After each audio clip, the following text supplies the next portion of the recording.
Quando vidi le bottiglie vuote sull'autogrill tra Bologna e Firenze, capii che non sarei mai tornato.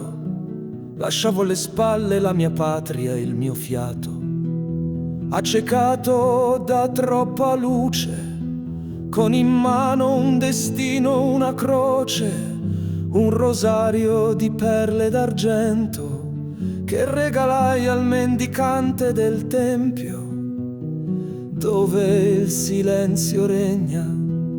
È più facile vedersi dentro.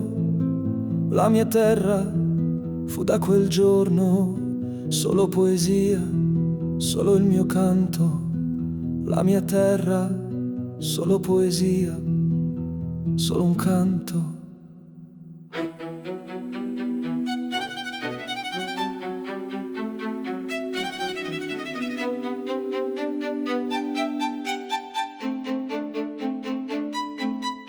Mercenari come insetti giganti hanno bevuto nella fontana del mio inconscio, con un piede appeso ad una corda, nel vuoto una ferita a forma di guscio.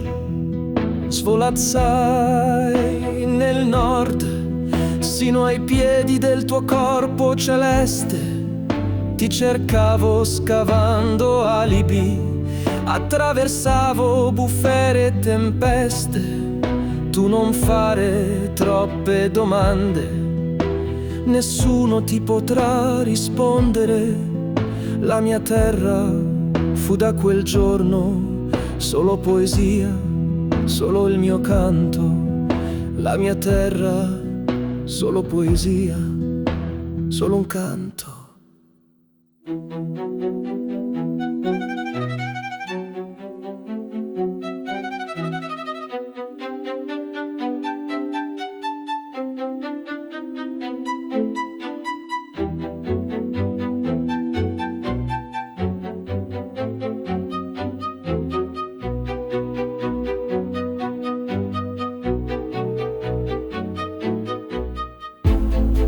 Del mio nome dimentica le origini, perché acqua è il mio sangue, terra nelle vene, pietre, chilometri di rughe sulla mia fronte.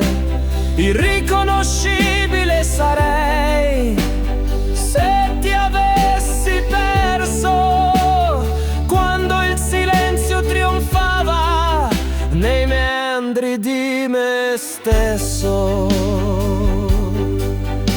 Ma il tempo scava oltre tutti i confini e mi ha mostrato arcobaleni. La mia terra fu da quel giorno solo poesia, solo il mio canto. La mia terra